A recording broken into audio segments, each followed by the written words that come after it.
त्या प्रतिमा मितो संगत से भावे असो ठावे सकळा निराकारे ओस दिशा येथे इच्छा पुरतसे मितो संगत से भावे असो ठावे सकळा तुका मने रोकडे केने सेविता येणे पोट धाय मितो संगत से भावे असो ठावे सकळा पांडुरंगा करू प्रथम नमः पांडुरंगा करू प्रथम नमः पांडुरंगा करू प्रथम नमः चरणा संतानिया चरणा संतानिया चरणा संतानिया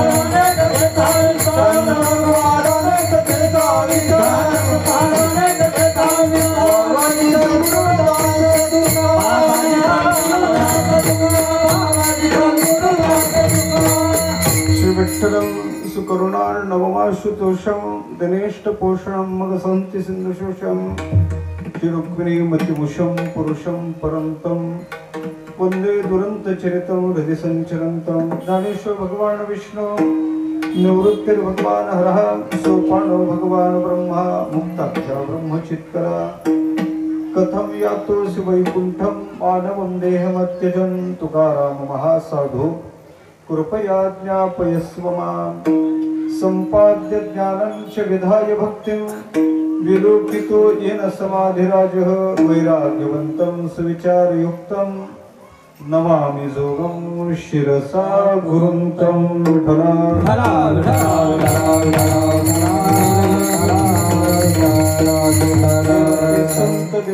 संत देवते संत निमित्त त्या प्रतिमा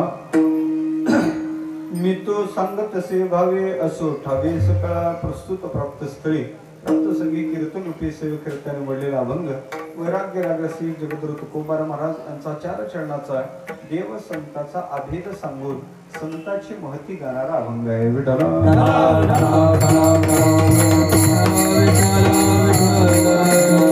आरंभ करण्यापूर्वी परिहार द्यायचा तसा दरवर्षी प्रमाणे याही वर्षी मोठ्या आनंदात परमपूजनीय हरिभक्तीपरायण गुरुदेव माधव बाबा घुडे हरिभक्तीपरायण बाराचार्य परमपूजनीय श्रद्धेय डॉक्टर रामकृष्ण महाराज लवितकर बाबा आणि हरिभक्तीपरायण परमश्रद्धेय नामदेव बाबा पुजारी यांच्या मार्गदर्शनाने चालू असताना भगवान दत्तात्रयाच्या जन्माचा औचित्य साधून हा भक्ती उत्सव आरंभ झालेला आहे. आज द्वितीय दिवसाची सेवा समस्त ग्रामस्थ मंडळी विठ्ठल रुक्मिणी मंदिर आणि त्याचबरोबर आमचे सुनील भाऊ असतील यांच्याद्वारा ही सेवा माझ्याकडे आलेली आहे. गोड अशा प्रकारचं आयोजन आहे. गंधर्वासारखी गायक मंडळी इथं उपस्थित आहे. हरिभक्तीपरायण आदरणीय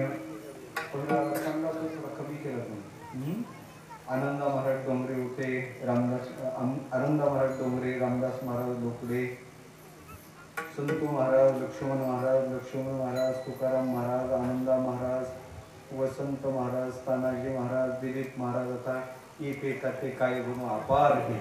सर्वांच्या विषयांत करतो. गोड मृदंगाची साथ करणारे हरिभक्तीपरायण गणेश महाराज, संकेत महाराज, सिद्धेश महाराज, प्रसाद महाराज आदी तरुण महाराज मंडळी, गोड पेटीची साथ करणारे पेटी मास्तर आणि आपण सर्व परीक्षेच्या अधिकाराचे श्रोत्र होऊन फक्त वक्ता शिकत येऊ नये एवढीच कमतरता. गोड अशा प्रकारचं आयोजन आहे.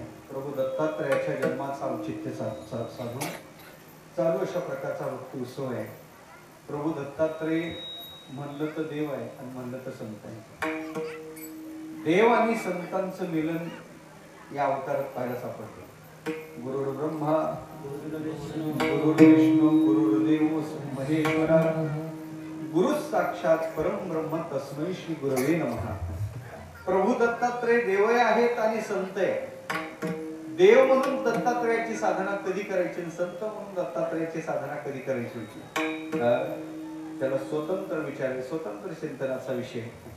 आपल्याला ज्ञान पाहिजे त्यावेळेस त्यांना संत म्हणून साधना करा आणि आपल्याला खऱ्या अर्थानं लक्ष्मीच पाहिजे, सिद्धीच पाहिजे तर मग त्यांची खऱ्या अर्थानं त्यांच्याकडे कामधेनूच आहे म्हणून त्यांची देव म्हणून साधना करावी. प्रभू दत्तात्रयाचं वस्ती स्थान एके ठिकाणी, स्नान एके ठिकाणी, संध्या एके ठिकाणी आहे, मला वाटते मधुकरी एका ठिकाणी आहे, जेवण एका ठिकाणी, विडा भक्षण एका ठिकाणी, त्याच्यानंतर कथा कीर्तन एका ठिकाणी आहे, योगाची आराधना एका ठिकाणी आहे आणि शेवटी विश्रांती एका ठिकाणी आहे. दत्तात्रयाचं वास्तव्य आहे मेरू शिखरावर. पहिलं मेरू शिखरावर प्रभू दत्तात्रय वस्ती करतात. वस्ती त्यांची मेरू शिखरावर आहे. स्नानाला गंगेला येतात, म्हणजे काशीला स्नानासाठी येतात. प्रयागला गंधलेपन करतात. गंध लावायचं झालं तर प्रयागला येतात आणि ते गंध लावल्यानंतर खऱ्या अर्थानं पाहायचं झालं तर संध्या करण्यासाठी कुरुक्षेत्रावर जातात. सकाळची संध्या कुरुक्षेत्रावर आटोपली तर मधुकरीसाठी पांचाळेश्वरला येतात. कोल्हापूरला जेवण करतात. बीड जिल्ह्यात राक्षस बोनला विडाभक्षण करतात. विडाभक्षण करायला कुठं जातात? बीड जिल्ह्यात राक्षस बोन नावाचं गाव आहे, तिथं विडाभक्षण करतात. तिथं विडाभक्षण झाल्यानंतर योग आराधनेसाठी गुजरात मध्ये गिरनार पर्वतावर जातात. ते कथा कीर्तन ऐका वाटलं तर नैमिषारण्यात जातात आणि हे सगळं करून सायं संध्येसाठी अरबी समुद्राच्या काठावर पश्चिम तटाकरा समुद्राच्या येतात. तिथं संध्याकाळची संध्या करून विश्रांतीला माहूर शिखरावर जातात.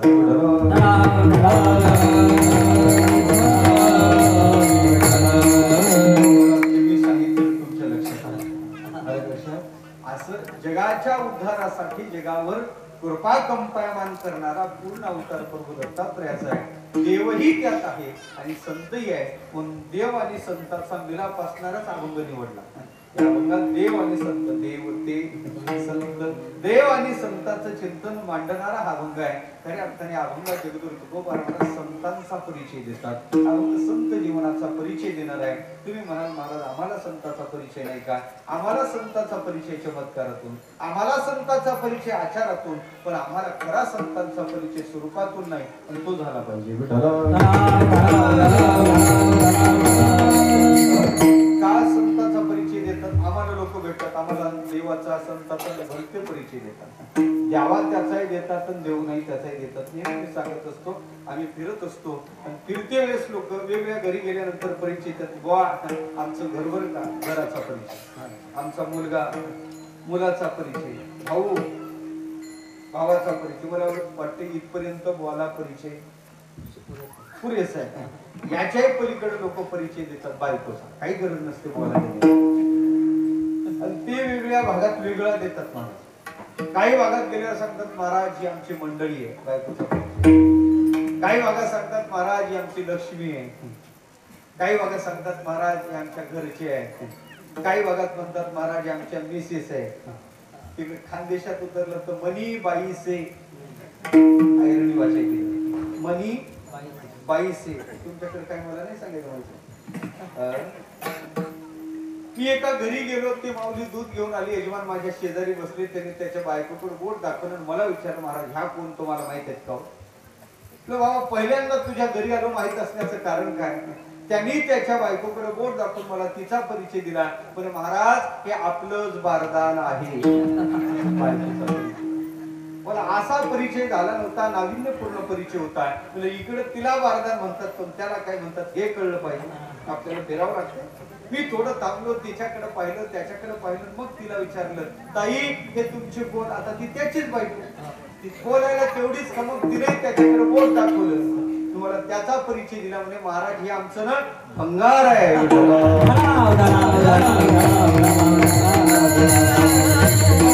भंगाराचा बारदानाचा परिचय काहीच गरजेचा आहे. परिचय व्हावा देवाचा आणि परिचय व्हावा संताचा. ऐका ऐका का का त्याचं उत्तर देतो तुम्हाला. मानवी जीवन जगते दोन कक्षेत जगल्या जाते. एक जीवन आहे सफल जीवन आणि एक जीवन आहे संपन्न जीवन. संपन्न जीवन त्याला म्हणतात देवा ज्या जीवनात भौतिक सुखाची रेलचेल आहे, गरगंज प्रॉपर्टी आहे, जीवन संपन्न आहे. पण ऐका, जीवन कितीही संपन्न जगा, शेवटी माती खात जावं लागतं. मला वाटतं कोरोनाने हे पटवून दिलं आपल्याला. कोरोनातली घटना, तुमच्या जवळची कल्याणची घटना, 1500 कोटीचा मालक होता. किती कोटीचा? बिचारा कोरोनात सापडला, टीव्हीवर बातमी होती ना, तसाच गेला, पीपी किट मध्ये बांधून प्रेत आणलं, चितेवर टाकता टाकता प्रेत खाली पडलं. ज्यांच्यासाठी 1500 कोटी कमावले ते सुद्धा जवळ यायला तयार. बांबूनी प्रेत लोटलं. किती कोटी वाले सांगत आहे मी तुम्हाला, ऐकत आहे तुम्ही? माझा विषय चालला. जीवन कितीही संपन्न जगा, शेवटी माती खात जावं लागते. पण जीवन संपन्न जगण्यापेक्षा जीवन सफल जगा. आणि जीवन सफल कशाने होत असेल तर त्याला एकाचीच गरज आहे, एक तर देवाचा किंवा देवमान्य संताचा परिचय.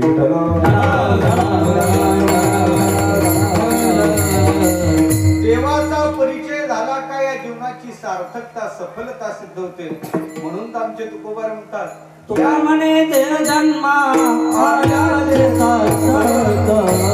विठ्ठल येता देवरिया, विठ्ठल येता देवरिया. तुका म्हणे जन्मा आल्या देसा विठ्ठल येता देवरिया, विठ्ठल येता देवरिया.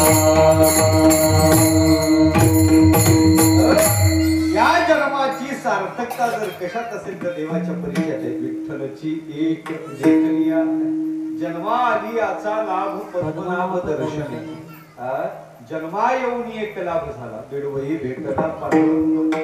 कितीतरी प्रमाण सांगायचं. या मानवी जन्माची सफलता असेल देवाच्या परिचयात, या मानवी जन्माची सफलता असेल साधूच्या परिचयात. पण देवा जीवनात देवाचा तरी परिचय व्हावा, नाही तर खऱ्या साधूचा तरी परिचय. मिले कोई ऐसा संत फकीर पहुंचा दे भवदरिया के. खरा साधू भेटला पाहिजे, आणि खरा साधू भेटला देवा त्याच्या जीवनाचं कल्याण झाल्याशिवाय राहत नाही. खरा साधू भेटावा, त्याचा परिचय तुकोबार 18 साधू देतात. या अभंगात त्या साधूचा परिचय वेगळ्या अंगाने तुकोबार साधूचा परिचय देतात गात्यात. कधी त्या साधूच्या मला वाटते कार्यद्वारा त्याचा परिचय, कधी त्याच्या अस्तित्वाद्वारा परिचय, कधी त्याचा वाणीच्या द्वारा परिचय, आणि कधी त्याच्या स्वरूपाच्या द्वारा परिचय. वाणीने परिचय होते ना, व्यक्ती बोलला का कोण कळते का नाही? मानस जाणीचे बोले. व्यक्ती बोलला का लक्षात येतो हा कोण आहे, त्याच्या बोलण्यावरच लक्षात येतो हा कोण असला पाहिजे. उदाहरण सांगतो, काही खेड्यातली मंडळी कुंभात गेली, त्यांना 3 साधू दिसले, भगवे कपडे होते. त्यांना वाटलं दिसायला भगवे आहेत पण असायला एक नसायला पाहिजे, यांची जात वेगळी असायला पाहिजे. कोण असतील बरे? काय गरज नसेल करावे, काय उसापती करत असतात. जातीनं पुछे साधू की पुछे लीजिए ज्ञान. साधूची जाती काय विचारून फायदा आहे? लक्षात काय करायचं बरं, यांची जाती डायरेक्ट कसं विचारायचं, महाराज तुम्ही तुमची जात कोणती? म्हणे मग आपण एक करू, साधूला बोलक करू. साधू बोलले का त्यांच्या बोलण्यात लक्षात येईल कोण असायला पाहिजे. काय बोलायचं साधूला, काय बोलायचं, आकडा कोणता लागेल हे विचारा साधूला. साधूला विचारा, महाराज माझा उद्धार कधी होईल, देव माझ्यावर कृपा कधी करल, असं तुम्ही संतांनी मला सांगितलं. काय मी उद्धार पावेला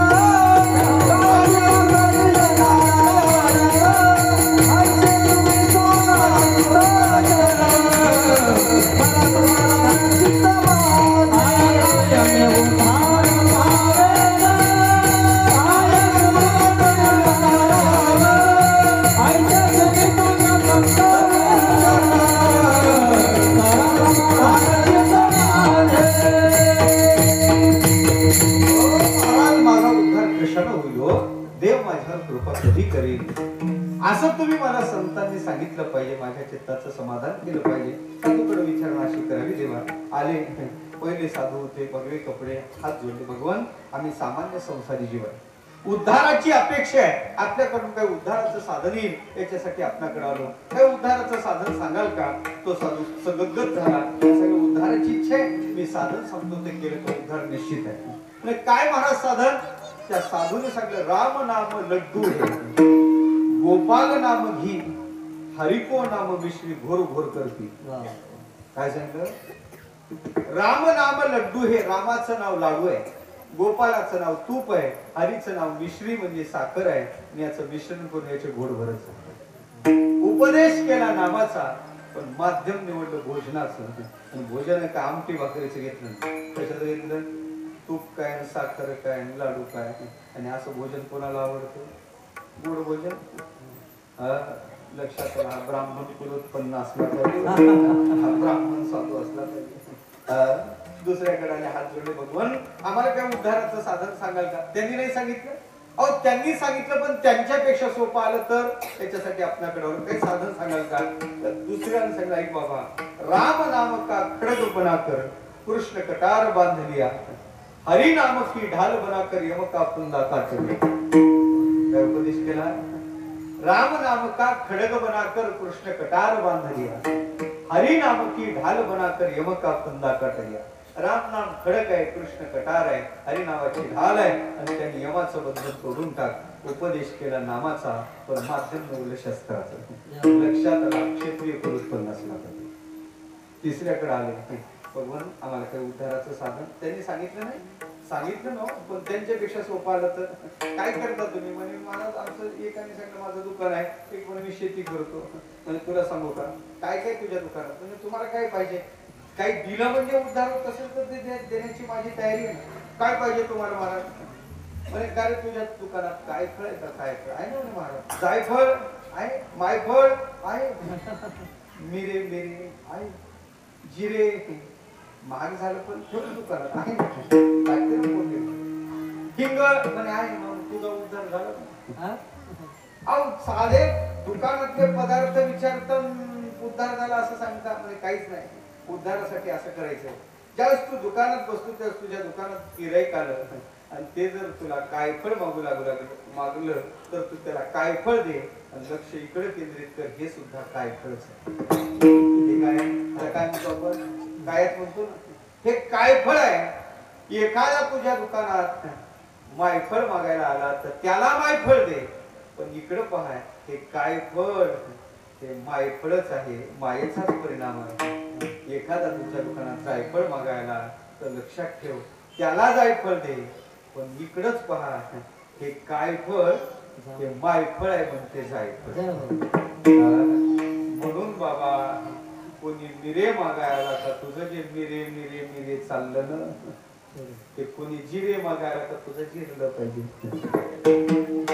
तुमच्या मी करतो म्हणून होते, मी आहे म्हणून पोराला म्हणतो का नाही आपण?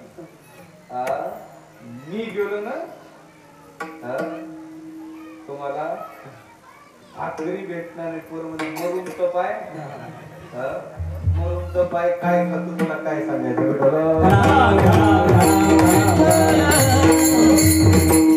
एकदा आपला देहाच्या संबंधानं अहंकार गेला रे गेला तर त्याला देवाचीच प्राप्ती होती. तुकोबा म्हणतात, अहंकार गेला तुका म्हणे देव आलं लक्षात. म्हणजे काय करत आहे? काही नाही, भावना करे. जगत म्हणजे एक बाजार, यह जग सब हट है, मोदी श्री भगवान जैसे जाको कर्म हे थोडे दिवस सामान. सगळं जगत म्हणजे एक बाजार. जगत म्हणजे काय? बाजार आहे. मोदी श्री भगवान दुसरीकडे जाऊन मला हे, आणि तसंही राजा भगवंताचीच विभूती असते म्हणलं तर काय हरकत आहे?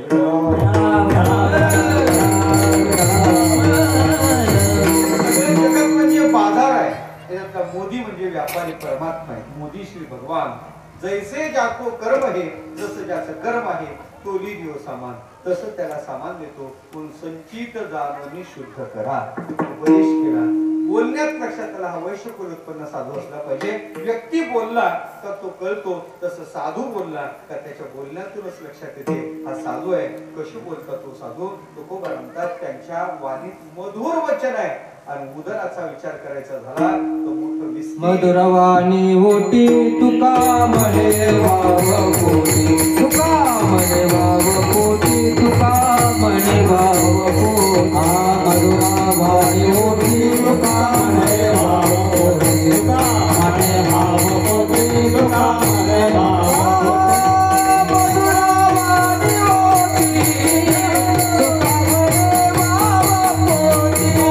होती तुका म्हणे भाव पोटी, तुका म्हणे भाव पोटी,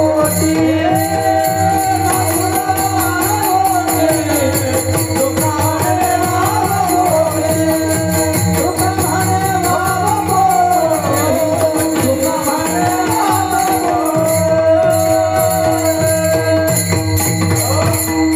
बोलतात कसं? मधुरा वाणी होती ती, अमृताची वाणी वरुषला शोभे. त्यांचं बोलणं मधुर आहे देवा, मुखानच कळते. साधू वाणीतून कळतो, साधू क्रियेतून कळतो आणि साधू खऱ्या अर्थानं अस्तित्वानं सुद्धा व्यक्ती अस्तित्वाने कळतो. ज्या अर्थी तो तिथे गेला ना, हे वाटोळ झालं ना, निश्चित तोच असला पाहिजे. त्याच्याशिवाय दुसरं हे तया विन नासी नवे दुसरे आहे. ज्या अर्थी गोंधळ झाला त्या अर्थी तोच असला अस्तित्वानं झाला परिचय. तसं साधू जिथं आहे तिथे एकच आहे. काय? साधूची वस्ती जिथं आहे तिथं पुण्य पिके पापा नाश जेथे वसती हरीचे दास. हरीची दासाची वस्ती आहे तिथं पुण्याचं पीक येते. पुण्य करू वाटते साधूच्या संगतीत गेल्यानंतर आणि आपल्या जीवनातला पापाचा क्षय होतो. हे साधूच्या अस्तित्वाने साधूचा परिचय. वेगवेगळा जरी साधूचा परिचय असेल तरी साधूचा वास्तव परिचय जर कोणता असेल तर तो स्वरूपगत परिचय आहे. ते साधू आहेत कोण, ते संत आहेत कोण, तेच महाराज अभंगाच्या पहिल्या चरणात. देवते संत, देवते संत, देवते संत, देवते संत, देवते देवते संत, देवते संत, देवते संत,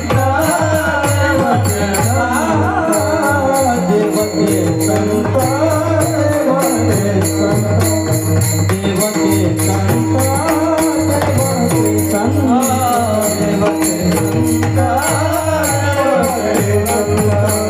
देवते संत, देवते संत, निमित्ताच्या प्रतिमा, निमित्ताच्या प्रतिमा मी तो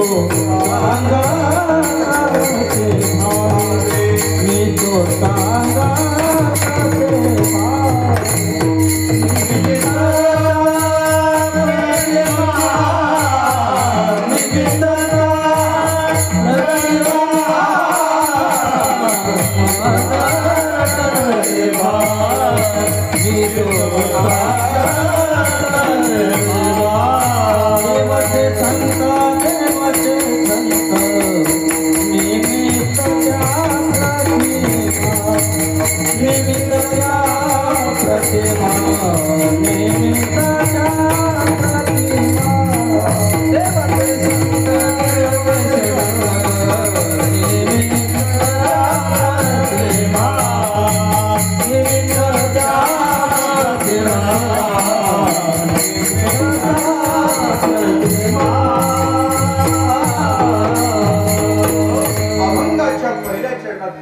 त्या संतांचा वास्तव परिचय देतात.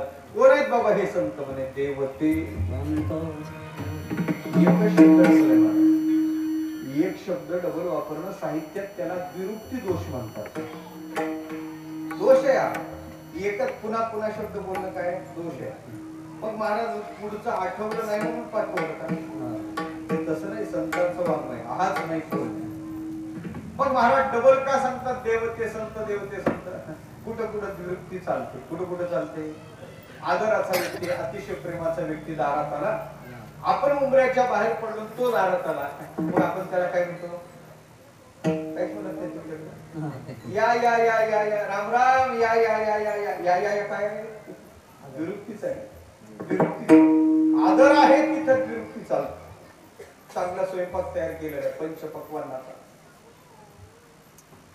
जावई बापूसाठी. जावई जेवाय बसला आणि त्याचं पोट बिघडलेलं तो वाढ आला का असा करतो. त्याच्यासाठी गेला तो खात नाही. मग तुम्ही काय म्हणता? तुम्हाला विचारतो काहीच म्हणत नाही का तुम्ही? काय म्हणता मग? अहो घ्या घ्या घ्या घ्या तुमच्यासाठी केला घ्या घ्या घ्या हे घ्या घ्या घ्या तुमच्या घरी भेटत नाही हादाळा घ्या घ्या घ्या हे घ्या घ्या काय विरुक्तीच आहे. आग्रह आहे तिथं विरुक्ती चालते. दररोज आपण हरिपाठ म्हणतो. हरिमुखे म्हणा हरिमुखे. किती वेळा का हरिपाठातला सिद्धांत आहे हरिमुखे. सिद्धांताचा विषय पुन्हा पुन्हा सांगितला पाहिजे असं शास्त्र सांगते. आवृत्ती सकृत उपदेशात महत्वाचा विषय पुन्हा पुन्हा सांगावा म्हणून या अभंगात तिन्ही कारण आहेत. संतांच्या विषयी परम आदर आहे. तुम्ही आम्ही संतांना देव म्हणून त्याची साधना करावी हा आग्रह आहे. आणि देव आणि संत एक आहेत हा सिद्धांत आहे.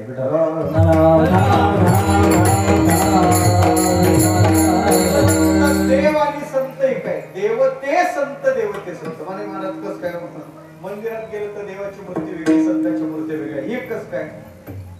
तुकोबा म्हणे कसा विचार करीये काय? गुणाचा विचार करीये काय? स्वरूपाचा विचार करीये काय? सामर्थ्याचा विचार करीये काय?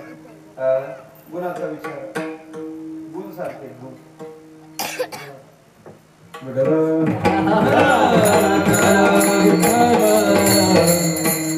गुण सारखे गुण आलं लक्षात. त्याला गौणी वृत्ती म्हणतात. कशा म्हणतात गौणी वृत्ती? सांगू का? एखादा व्यक्ती असतो लोक सांगतात आमच्या गावातला वाघ आहे म्हणतात नाही का त्याला वाघ असतोय. वाघच लग्नाच्या आधी वाघच लग्न झाल्यावर वाघच. पण लग्नाच्या आधी मोकाट वाघ. लग्न झाल्यावर देवी त्याच्या मानगुटीवर असते. देवीच्या ताब्यातला वाघ. खऱ्या अर्थानं पाहायचं झालं तर एखाद्याला वाघ म्हणलं म्हणजे वाघासारखं त्याचं शरीर. मग त्याला वाघ का म्हणलं? उत्तर एवढंच आहे वाघासारखे त्याचे गुण आहे. शौर्य क्रोर्य त्याच्या ठिकाणी पाहायला सापडते पण त्याला वाघ म्हणतात. आणखी सोपं सांगू का? मागं कोरोना आला होता का तुमचं? चांगलं होतं का वाईट होतं? कोरोना वाईट होता?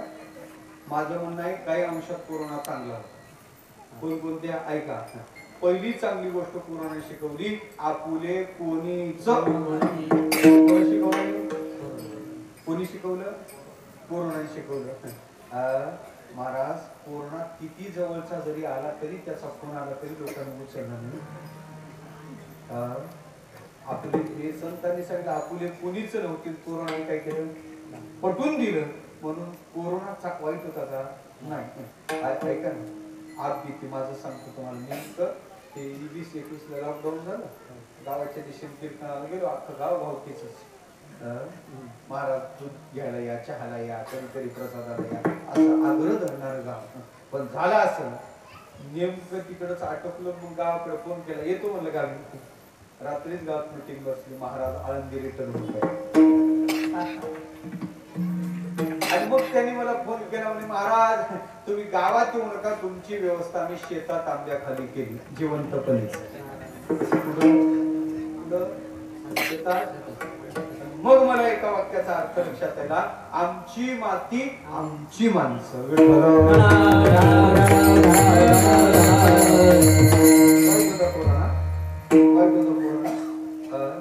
आणखी एक कोरोनानं चांगली गोष्ट शिकवली. कोणती? ऐका. कमी लोकात लग्न होऊ शकतं. कोणी शिकवलं? नवरीच्या बापाचं दिवाळ न काढता लग्न होऊ शकते. कोणी शिकवलं? कोरोनाने शिकवलं.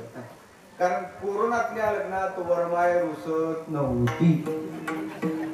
तिला सगळं रुसण्यात वेळ घातला का आणि तिकून का गाडी आली तर तुला क्वारंटाईन करून दिली. त्या माणसाची पडतच नव्हती. आलं लक्षात? कोरोनातले लग्न सोपे होते महाराज. असंच कोरोनातलं लग्न मैत्रीण तिकडे दूर देशात ती लग्नाला येऊ शकली नाही. दिवाळीला कोरोना ओसरला. दोघी माहेरी आल्या आणि माहेरी आल्यानंतर मग तिने विचारलं का ग तुझ्या लग्नाला येणं शक्य झालं? कोण कोण आहे तुझ्या सासरी? तिने सांगितलं बाई सासू आहे सासरे. कसे ग? कसे म्हणल्यावर तिने उत्तर दिलं शंकर पार्वती सारखे. चांगली असेल विषय. कसे आहेत बरे? शंकर पार्वती सारखे. तिला विचारलं का गं तुझे पती कसे आहेत? ती लाजली म्हणे खूप चांगले. अगं कसे आहे सांगशील का? अगं खूप चांगले. अगं कसे आहे सांगशील का? तिने म्हणे बाई माझं भाग्य इतकं चांगलं, इतके चांगले पती भेटले तुला काय सांगू, महादेवाच्या पुढचेच आहेत म्हणे.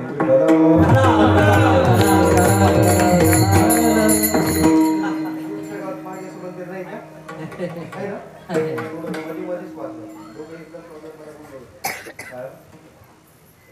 महादेवाचं मंदिर आहे ना?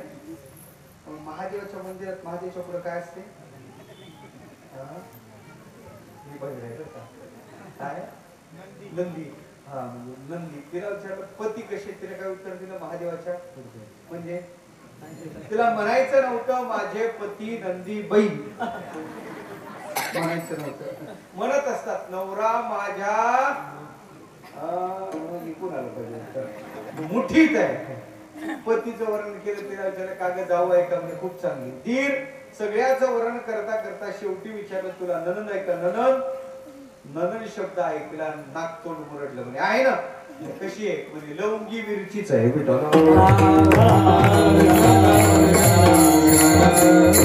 आता मी तुम्हाला विचारतो तुम्ही लवंगी मिरची पाहिजे का? लवंगी मिरची हिरवी आहे ननंद हिरवी आहे का? नाही. पण नंदेला लवंगी मिरचीची उपमा का दिली त्याचं उत्तर एवढंच आहे. बेस कमी. नंदेला लवंगी मिरचीची उपमा का दिली त्याचं उत्तर एवढंच आहे. लवंगी मिरची तिखट आहे तशी ननंद स्वभावानं तिखट आहे. त्याला गुणाचा अभेद म्हणजे गौरी वृत्तीचा अभेद म्हणतात. देवसंताचा विचार करा.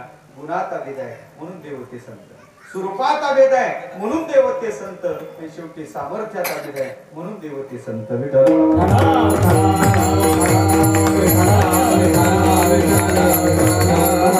देव संताची गुण सारखे हरी तैसे हरीचे सारखे. देवाकडे यश नावाचा गुण आहे. देवाला पराजय कधीच माहित नाही. देव कधीच पराजित होत नाही. आमच्या संताकडे या संताला तरी कुठं पराजय माहित आहे. देव अर्जुनाला दुसऱ्या अध्यायात ज्ञानेश्वरीत म्हणतात अर्जुना तुझं नाव घेऊन जर एखाद्या कामाला एखाद्या वाटेला लागलं तर त्या वाटेला अपयश येत नाही. त्या वाटेचं अपयश उल्लंघन करून जाते. दुसऱ्या अध्यायात उभी आहे तुझी येणे नामे अपयशी दिशाची लंगी. तुझ्या नामाने अपयश दिशेचं उल्लंघन करून जाते. याचा अर्थ काय? देवाकडे जसं यश आहे तसं साधूकडे यश आहे. दुसरा गुण घ्या. देवाकडे श्री म्हणजे सौंदर्य आहे. किती सुंदर आहे देव. राजस सुकुमार मदनाचा पुतळा. देवाच्या सौंदर्याला उपमा आहे मदनाचा पुतळा. देव किती सुंदर आहे. ऐका ना एक ते बालकृष्ण असा कृष्ण सकाळी सकाळी उठला, झोप झाली, दारात त्याला हात वर केले, आळस देत आहे. सासूरवाशी राधा शेण टाकाय निघली. राधेनं कृष्णाला पाहिलं. राधेला ते कृष्णाचं रूप पाहून आकर्षित रमणीय कमनीय कृष्णाचं रूप. बाल लहान मुलगा गोंडस रूप पाहिलं. राधा थांबली, थबकली, आकृष्ट झाली. पण राधा तिथं आली. शेण टाकायला निघली राधा. शेणाची पाटी डोक्यावर आहे, पातळ शेण पाटीत आहे. राधेनं त्या शेणाच्या पाटीतला हात काढला, कृष्णाच्या जवळ आली आणि कृष्णाचा असा गाल पकडला. गालबुचा घेतला. लहान बाळाचा घेत नाही का आपण? असा गाल पकडला, गालबुचा घेतला. विचारलं कृष्णा झाली का रे झोप? म्हणे हा.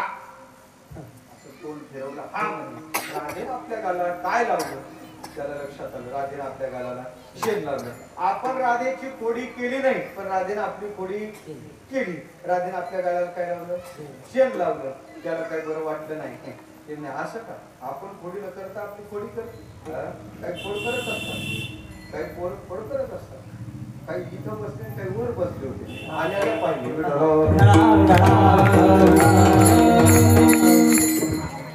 जीवनच काही वेगळं आहे. ते मजाच काही वेगळी. नीट जाणारच नाही. झाडाची फट असेल तर फटीतूनच घुसतील, छिद्र असेल तर बोट टाकूनच पाहतील. बाल स्वभाव. कृष्णाने शेण उचललं, राधेला मारून टाकलं. राधेची साडी शेणाने. राधा वैतागली, चिडली. पाहिला आपण थोडं शेण कृष्णाला लागलं आपल्याकडून तर सगळ्या अंगावर शेण टाकलं. शेणाची पाटी राधेनं खाली ठेवली. कृष्णाला पकडलं. पातळ शेण होतं पाठीत. जवळ आणलं, मानगुटी पकडली. शेणाच्या पाठीत असं तोंड दाबलं. काय झालं सर? काय आलं लक्षात? उद्या शेणाच्या पाट्या भरून घ्या. तोंड दाबलं. काय होईल? काय होईल? तोंड शेणानं बोला पाकल्या जाईल, भरल्या जाईल. तोंड शेणाने काय झालं?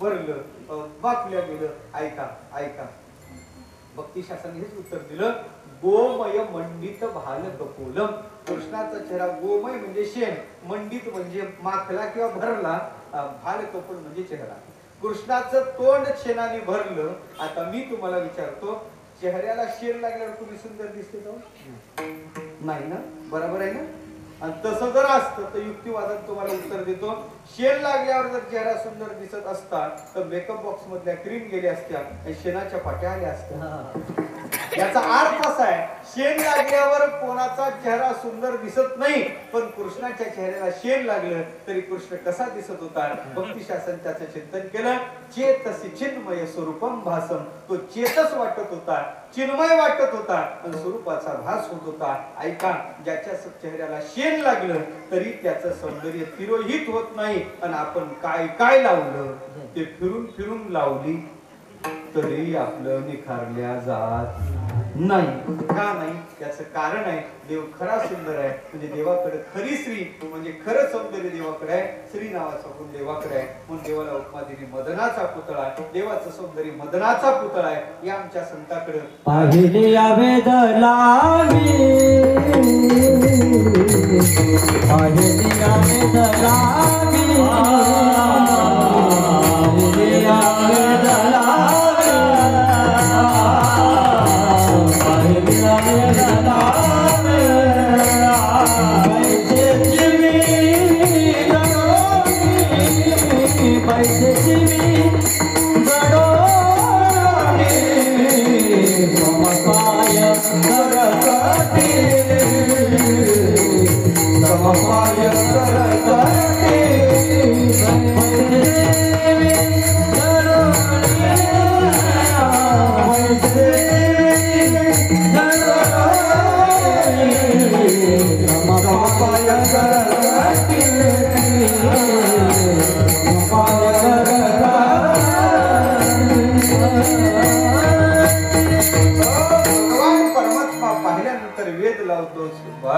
असा भगवान परमात्मा मदनाचा पुतळा आहे देवाच्या सौंदर्याला उपमा मदनाचा पुतळा राजस सुकुमार या आमच्या संताकडे नाथ बाबाला ज्ञानोबाराचं दर्शन झालं नाथ बाबाला ज्ञानोबारा दिसले कशो दुसरी तिसरी उपमा नाथ बाबाकडे नव्हती नाथ बाबा म्हणतात दिव्य तेज पुण्यता ज्ञानोबाराच्या सौंदर्याच्या ठिकाणी आहे दुसरी उपमा दिली नाही ज्ञानोबारा सुद्धा मदनाचाच पुतळा मदनाचाच पुतळा दिव्य तेज पुंज मदनाचा पुतळा परब्रह्म केवळा बोलत असे अशा प्रकारचं उपमा जर दोघांची सारखी असेल तर फरक कुठे आहे यश श्री अवदारे देव उदार आहे आता गुरु किती सांगू तुम्हाला येते घड्याळमध्ये येते आपल्याकडे आणि पुढे बहुत जाण्याचं भान आहे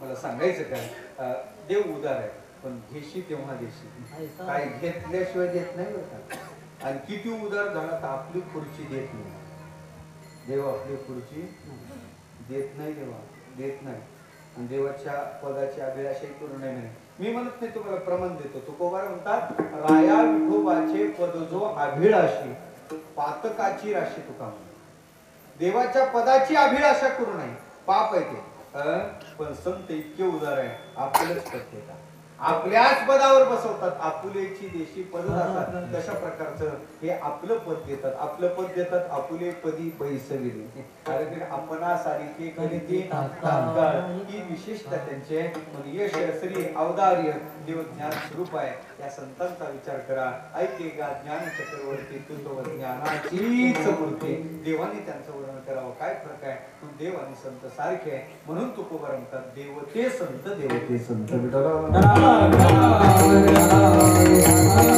देव अवतार कोटीतला आहे देव कसा इथे येतो कसा आम्हासाठी अवतार देव अवतार घेऊन येतो तसं संत मायबाप सुद्धा अवनी तळावर येतात ते जन्म घेऊन येत नाही त्यांचा सुद्धा अवतारच आहे म्हणून आमचे तुकोबार महाराज म्हणतात महाराज तुम्हाला अवतार धारण करण्याचं कारण जर काय अवतार तुम्हा जन जन जीवा जन जन जीवा अवतार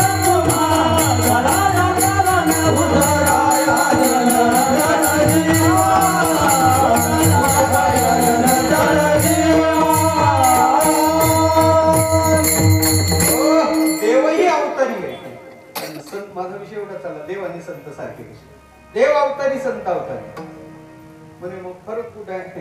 देवाचा अवतार कोणासाठी आहे का?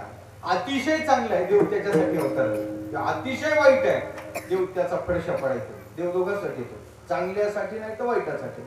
हे संत कोणासाठी येतात? तुमच्या आमच्यासाठी.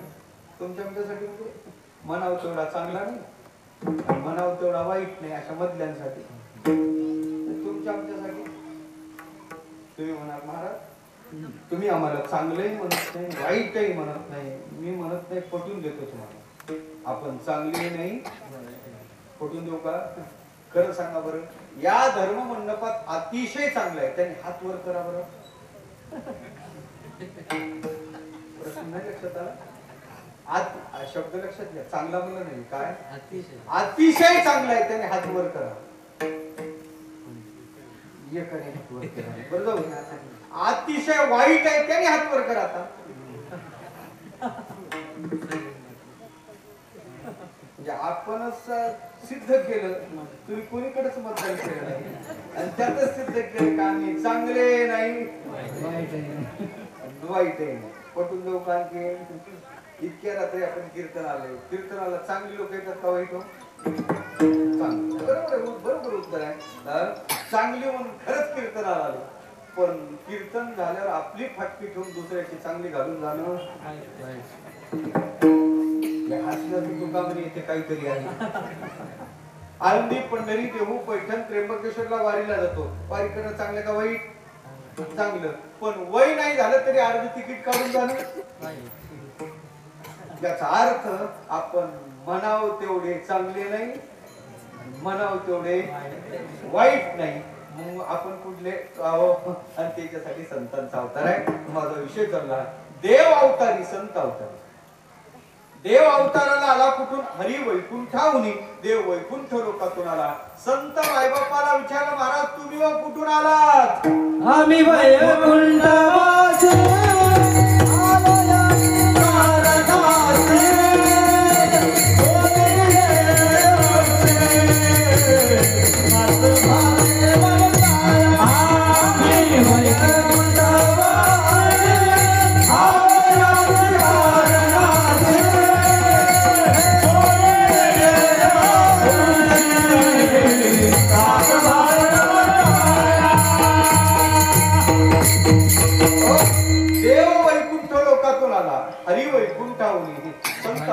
आम्ही वैकुंठवासी. येण्याचं ठिकाण सारखं. अवतार माझा विषय एवढाच चालला, देव आणि संत सारखे कशी, एवढंच मी सांगत आहे. देव अवतारी, संत अवतारी. देव वैकुंठातून आला, संत वैकुंठातून आले. देव धर्मासाठी आला, धर्म रक्षावया. साधू तरी आले का? धर्म रक्षावया कारणे साधू होतात ते होते असं म्हणतात बुवा. देवानी एखाद्या मुख्यावर कृपा केली तर मुका बोलतो म्हणे, मुखम करोती. एखाद्या मुख्यावर देवाची कृपा झाल्यावर मुका बोलतो. आता मी तुम्हाला विचारतो, एखाद्या साधूने एखाद्या मुख्यावर कृपा केली तर मुका बोलत नाही का? ऐका, साधूच्या कृपेने मुका बोलतो, पण साध बोलत नाही, शास्त्र बोलतो. साध शास्त्र बोलत नाही. देवाचा गुरु बृहस्पती त्याच्याशी होड लावण्याचं त्याचं सामर्थ्य होते. मी बोलत नाही. ज्ञानोबा ज्ञानेश्वरच्या दाव्यात त्याचा निर्वाळा देतात. आपुलिया स्नेहाची वागेश्वरी, जरी मुकयाते अंगीकारी तो वाचस्पती शिकरी प्रबंध. काय कमतरता आहे? काय सामर्थ्यात कमी आहे? देवानी कृपा केली तर मुकाज बोलतो. आमच्या संतांनी कृपा केली, निर्बुद्ध पशुवेद बोलला. होता कृपा तुमची पशु बोले वेद. सामर्थ्य. देवानी कृपा केली तर पांगळा चालतो म्हणे, पंगुम लंग येते. देवानी कृपा केल्यावर पांगळा चालतो. मी तुम्हाला विचारतो, संतांनी एखाद्या पांगळ्यावर कृपा केली तर पांगळा चालायचा नाही का? तुमच्या जवळचा इतिहास सांगतो, तुमच्या जवळचा ज्ञानेश्वरीत आलेला इतिहास आहे. तुमच्या जवळ आहे पुढं सप्तशृंगी पर्वत. या सप्तशृंगी पर्वतावर चौरंगी नाथाचे हातपाय तोडून टाकण्यात आलेले आहे आणि तिथून मत्स्येंद्रनाथ जात आहे. मत्स्येंद्रनाथाची दृष्टी चौरंगीनाथाच्या हातपाय कलम केलेल्या शरीरावर पडली.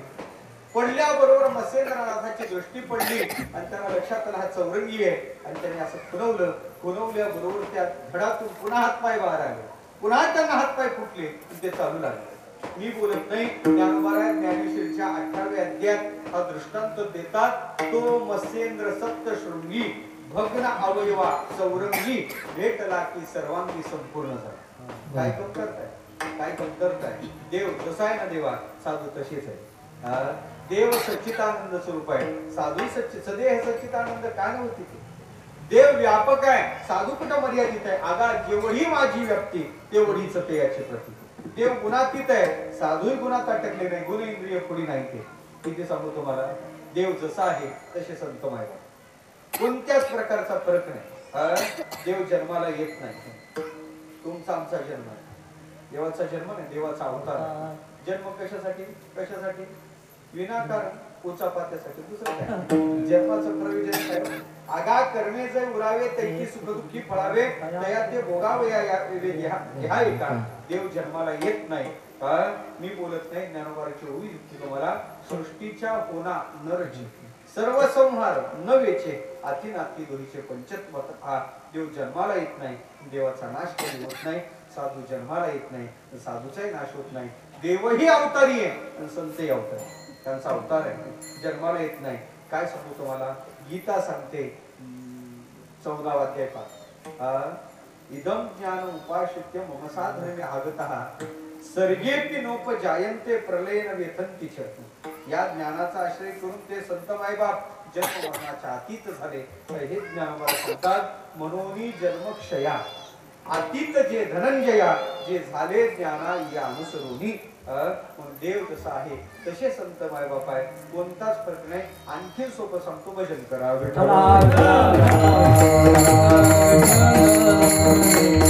कृष्ण अवतार झाला, कृष्ण अवतार. लहान कृष्ण चोऱ्या करायला जायचं, चोरी करायला. दुसरी यशोदेच्या दारात गवळणी, अगं यशोदे काय आला परवा आला, हे खाल्लं ते फोडलं, त्याच्या चोरीचं कारण सांगायचं. कोणाला? यशोदेला. आणि त्या कृष्णाला खुरवायच्या, कृष्णा आमच्या घरी चोरीला आहे. असं घडते का? चोरानं चोरी केल्यावर त्याचा रिपोर्ट नोंदवतो का पुन्हा चोरीचं निमंत्रण देतो त्याला? मग कृष्णानं चोरी केल्यावर गवळणी पुन्हा त्याला चोरीचं निमंत्रण का द्यायच्या? ऐका, कृष्ण चोर साधा नव्हता, अलौकिक चोर होता. कृष्ण ज्या घरात चोरी करायचा त्या घरचं कमी व्हायचं नाही, उलट ज्या मंथनीला हात लागायचा त्यातलं नवनीत वाढायचं. मी बोलत नाही, तुकोबाऱ्याचं प्रमाण आहे, संतांचे प्रमाण आहे, हात लागे ते तर वाढते नव्हते. जुने झाले त्याचा करीती संतोष दुभत्याचे असं धरून. देवाचा हात लागला का नवनीत वाढायचं. हे कृष्णाचं म्हणजे देवाचं चरित्र आहे. आपला विषय चला देव आणि चला संतांच्या जीवनात. आमचे तुकोबार आहे, परोपकारी जीवन चाकणच्या बाजाराला निघले. एक म्हातारी आली, म्हणतो कारण वा तुम्ही बाजारात चालले, आमचं तेवढं तेल आणता का हो? तेलाचं भांड तुकोबाऱ्याकडे दिलं, 4 हुन म्हातारीने दिली. तुकोबाऱ्या चाकणला गेली, आपला बाजार घेतला, म्हातारीचं तेल आणलं. घरी आले, म्हातारीचं तेल म्हातारीच्या जवळ दिलं. तिचं नियोजन होतं 4 हुनाचं तेल 8 दिवस पुरते. पण 8 दिवस झाले तरी म्हातारीचं तेल संपलं. 15 दिवस झाले तरी तेलाची शीळ खाली आली. महिना झाला तरी तेल संपायचं नाव घेत. तुम्ही म्हणाल बुवा म्हातारीनं तेल खाल्लं नसेल. म्हातारीच्या लक्षात आलं तेल संपत नाही. तिने जे तळणाचा सपाटा लावला का नाही म्हणता, काय काय तळलं सांगितलं असतं, पण रिकामं तुमच्याही तोंडाला पाणी सोडणं, माझ्याही तोंडाला पाणी सोडणं मला काही बरं वाटत नाही. ऐका, देवाचा हात लागला तर नवनीत दुनावलं, आणि तुकोबाराचा हात लागला तर तेल दुनावलं. स्निग्धता धर्म दोन्ही ठिकाणी सारखा आहे. सांगा ना वेगवेगळा कुठे आहे? विठ्ठल माझा विषय एवढाच चला, देव आणि संत सारखे. मी दुसरीकडे आणखी गेलो नाही. देव जसा आहे तसेच ते कृष्ण. कृष्ण अवतार, त्या कृष्णाचं जसं आहे महाराज तशाच प्रकारचं. राधेला पाहिलं, बाबांनी बोलला बैल धुती नंदाने, बैलाच्या काशीत हात घातला, दार काढले. कृष्णाचं चरित्र आहे, आमच्या तुकोबाराच्या जीवनात आहे. फाल्गुन वद्य द्वितीयेला तुकोबारा वैकुंठाला गेले. एकुलती एक भागीरथी नावाची कन्या शोक विवल झाली, इंद्रायणच्या डोहात पूर्ण उघडी टाकली. वैकुंठ लोकातून तुकोबाराला खाली पाठवावं लागलं. तुकोबारा खाली आले, भागीरथीला कुरवाळलं, तिने डोळे उघडले, पाहिले. म्हणे बाबा तुम्ही? अहो बाबा, लोक सांगत होते तुम्ही वैकुंठाला गेले. बाबा आतापर्यंत वैकुंठाला गेलेले कोणीच आले नाही, तुम्ही कसे आले? तुकोबारा म्हणे पुरी ते वैकुंठाला जातच नसतात. म्हणे मग बाबा त्यांच्या 10व्याच्या पत्रिकेवर असंच लिहिलेलं असते. हो, 10व्याची पत्रिका आहे, 10वच आहे ना, 10 आहे. 13 आहे. 10 13 काय असते गळवण्यात अत्यंत दुःख होते की कुठे गेली ते तो हब असेल तर काही हरकत नाही महाराज, पण ते तट संघटनेचं सदस्य त्याच्या याच्यावर काय असते पुढे गेला त्याला इथचा रोड पुरत नाही तिथं काय काम तो प्रवास करेलच कसा. मला सांगायचं काय तुकोबार म्हणे पोरी ते तिकडे जातच नसतात. ज्या घर वैकुंठी येथे उपकारासाठी आले म्हणे बाबा आता मी तुम्हाला जाऊ देणार. पुरीनं तुकोबाराचा हात धरला, भागीरथीनं घरी नेलं म्हणे बाबा जेवाय काय करू म्हणे एवढा वेळ नाही. नाश्त्याला ते मॅगी होतं का नाही मला नाही सांगितलं म्हणे, पण घरोघरी माता भगिनी शेवया करायच्या. ते शेवयाचा भात पुरीनं केला, तुकोबाराच्या समोर ठेवला. आता त्याच्यावर खायला दूध पाहिजे होतं, घरात दूध नव्हतं, गावात करले दूध भेटलं नाही, पिशव्या उपलब्ध नव्हत्या, जरशा आल्याच नव्हत्या कारण इंग्रज यायचे होते. इतक्या लांबून बाबा आले आपण दूधही वाढू शकत नाही. पोरगी नाराज झाली, तिनं ते रिकाम दुधाचं भांड घेऊन तिथं तू खिन्न खाली मान टाकून उभी होती. तुकोबाराने पाहिलं पोरी नाराज होऊ नको, ते रिकाम भांड आपल्या हातात घेतलं. जवळच वेलेश्वर महादेवाचं मंदिर, तुकोबारी तिथं गेले, त्या वेलेश्वराची पूजा केली.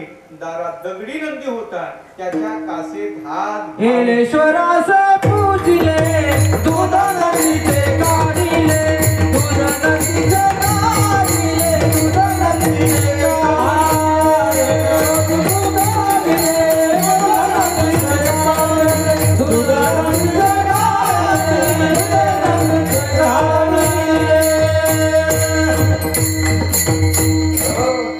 वेलेश्वराची पूजा केली, दगडी नंदीच्या कासेत हात घालून दार काढले. ऐका, देवानी चेतन नंदीचं दूध काढलं आणि आमच्या संतांनी दगडी नंदीचं दूध काढलं. कोणाचं सामर्थ्य आणि कोण? माझा विषय एवढाच झाला, देव आणि संत सारखे. देव आणि संत सारखे, देव होते संत, देव होते संत, एवढाच विषय मांडत आहे. एक कथा सांगतो थांबतो, पुढे जातो पुढे. तसं मी एकच चरण सोडणार आहे, बाकीचं सोडणार. मी एकाच्या पुढे जातच नाही, मी एकच चरण काय करणार आहे, बाकीचं सोडणार. कारण 2 तास महाराज अभंगावर बोलला तरी लोक म्हणतात आज महाराजांनी अभंग सोडला, आणि अलीकडल्या प्रथेनुसार 2 तास महाराज अभंग सोडून बोलला तरी लोक म्हणतात आज महाराजांनी पार अभंग सोडला. ते दोन्हीकडे बसण्याचा मी प्रयत्न करतो. एक चरण सोडणार आहे आणि 3 चरण सोडणार आहे. सोडणारच ते श्लेष अलंकार म्हणतात त्याला. आलं का लक्षात? ऐका ऐका. राम अवतार, पंचवटी प्रतिकूल अवस्था. रावणानं स्वारी केली, सीता देवीला घेऊन गेलं. अशोक वाटिकेत सीतेला ठेवलं. सीतेला वश करण्याचे नाही ते प्रयत्न रावण करतो, पण सीता वश होत नाही. खिन्न मुद्रेत रावण बसलेला आहे. मंदोदरी रावणाची पत्नी जवळ आली, विचारलं स्वामी तुम्ही खिन्न का? म्हणे काय करू मंदोदरी? अगं पहिल्यांदा सीतेला मिळवाय गेलो होतो, धनुष्य उरावर पडला, अपमानित होऊन आलो. आता सीता माझ्या ताब्यात आहे, अशोक वाटिकेत ठेवलेला आहे, पण सीता मला वश होत नाही. मंदोदरी सांगितलं नाराज होऊ नका, तुमच्याकडे एक विद्या आहे, त्या विद्येनं तुम्हाला कोणाचे रूप घ्यायचं तुम्ही एक करा, रामाचं मायावी रूप घ्या. जर तुम्ही रामाचं मायावी रूप घेतलं तर कदाचित सीता तुम्हाला वश होईल. हे मंदोदरीनं रावणाला सुचवलं. रावण हसू लागला. मंदोदरी सांगते मी तुम्हाला उपाय सुचवते, तुम्ही हसता माझा उपहास करता. अगं मंदोदरी तसं नाही, मी रामाचं सोंग घेऊन पाहिलं. मग अगं रामाचं सोंग घेतलं रे घेतलं, कांत करा सीतेची इच्छाच राहत नाही. ऐकत आहे तुम्ही? ऐकत आहे ना? काय आदर्शच आहे देवा, ज्याच्या सोंगात विकार नाही, जीवनात लांब राहणार. जहा राम वहा काम नाही. लोक म्हणत होते सर्वत्र तुमचा देव आहे, तर मंदिराची काय आवश्यकता आहे? खरं सांगू का देवा, आदर्श डोळ्यासमोर असला पाहिजे. आदर्श डोळ्यासमोर असला पाहिजे. पुढच्या पिढ्या आदर्श करायचा असेल तर आमचा हा आदर्श आहे, याच्याकडे पाहून आमचं जीवन आदर्श बनण्यासाठी, त्या पिढ्या आदर्श बनण्यासाठी 22 तारखेला होणारच आहे.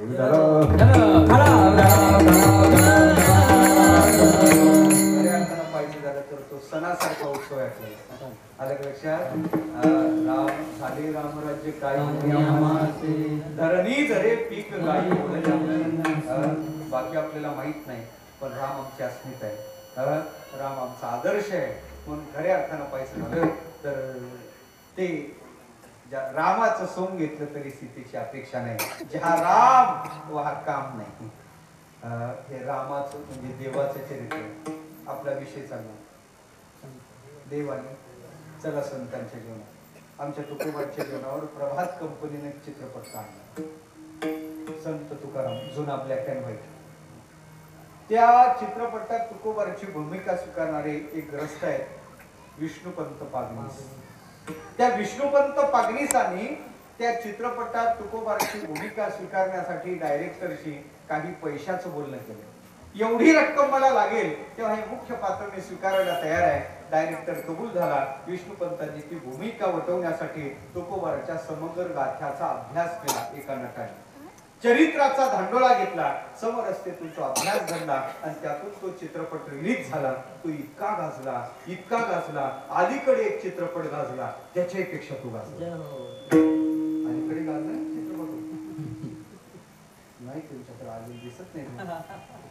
म्हणजे तुम्ही चित्रपट पाहणारे मला समाधान वाटलं बरं का अलीकडे गाजलेला चित्रपट तुम्ही सांगितला नाही मला समाधान वाटलं काही प्रश्नांची उत्तर आले तर समाधान वाटते आणि काही प्रश्नांची उत्तर नाही दिले तर समाधान वाटते अलीकडे गाजलेला पिक्चर विकाराने युक्त आहे आणि तो पिक्चर विचाराने ऐका विकाराचा प्रभाव चिरकाल चित्तावर राहत नाही पण विचाराचा एकदा बसलेला पगडा पुन्हा उठत नाही ऐका एकदा विष्णुपंतांनी अंगावर तुकोबाराचा वेश धारण केला या नटाने उभ्या आयुष्यात दुसरा वेश परिधान केला नाही विष्णुपंत वाटेला निघाल्यानंतर लोक म्हणायचे तुकाराम महाराज आले खरं सांगू का एक नट खरोखरच तुकाराम महाराज कधी झाला काही कळलंच नाही राहिलेली रक्कम घेऊन डायरेक्टर पंतांकडे आले पंत तुम्हाला द्यावेत तेवढे धन्यवाद थोडे आहेत पंत तुमच्यामुळे आमच्या चित्रपट कंपनीचा भरपूर नावलौकिक झाला भरपूर फायदा झाला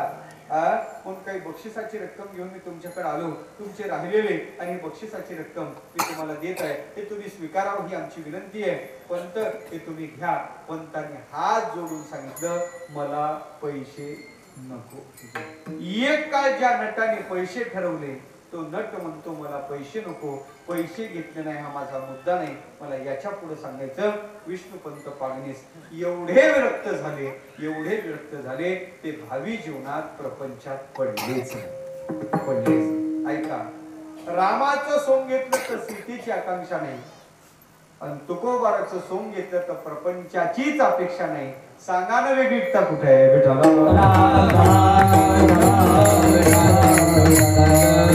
देव आणि संत एक आहेत तुम्ही म्हणाल बाबा तुम्ही युक्तिवाद करण्यात पटाईत दिसता हे युक्तिवाद आहे तुमच्याकडे काही शास्त्र आहे का तुम्हाला सगळी शास्त्र सांगतो ज्ञानशास्त्र ब्रह्मसूत्र सांगते अविभागिन दृष्टत्व भक्तिशास्त्र नारदजी भक्तिसूत्रात बोलतात तस्मिन् तज्जनीचे भेदाभावात उपनिषद बोलते ब्रह्मवेद ब्रह्म एव भवति यः ब्रह्मवेदेश ब्रह्म भवति स्वयं ब्रह्मणो नास्ति जन्मत पुनरेष न जायते किती सांगू तुम्हाला कोणत्या ग्रंथाचा मनुस्मृती सांगते साक्षात भरगाह नराकृती सगळी शास्त्र सांगतात देव सांगतात आपल्याला देव आणि संत एक आहेत ते सगळी शास्त्र सांगतात पण तुकोबारा सिद्धांत मांडतात देवते संत आणखी थोडं चिंतन करतो संप्रदायाच्या नियमपूर्वक मोठ्या प्रेमानं टाळी वाजून एकदा भजन करू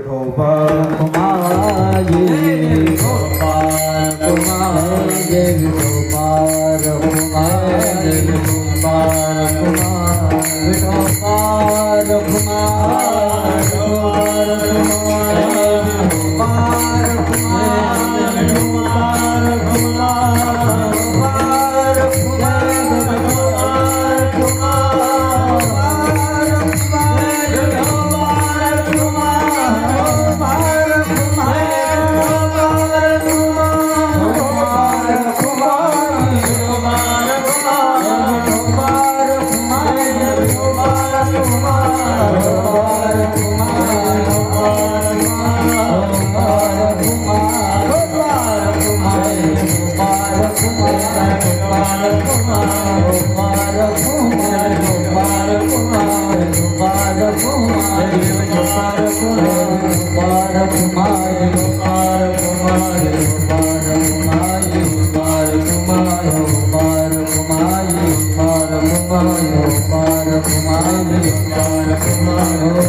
त्या प्रतिमा आपल्याविषयी एवढंच चला देव आणि संत देवही म्हणतो मी संत आहे आणि संतही म्हणतात मी देव. देवालाही मान्य आहे मी संत आहे म्हणून, संतालाही मान्य आहे मी देव आहे. प्रसंग सांगतो. देव म्हणतो देव म्हणे नाम्या पाहे ज्ञानदेव मीच आहे तो आणि मी नाही तुझा ज्ञानदेव आत्मा माझा. देवाच्या मुखातले शब्द महाभारतात लिखत आहे. त्या अर्जुनाचं प्रेम होतं सुभद्रेवर, सुभद्रेचं प्रेम होतं अर्जुनावर. ते एकालाच माहित होतं. कोणाला? मध्यस्थी कोण? कृष्ण. बसा बाबू बसा.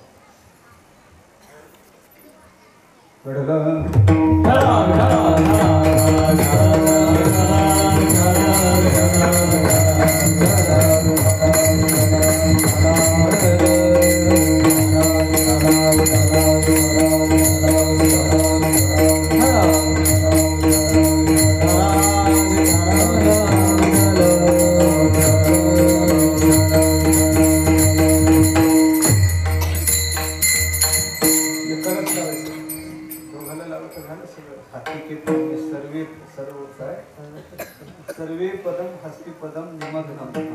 आलं लक्षात?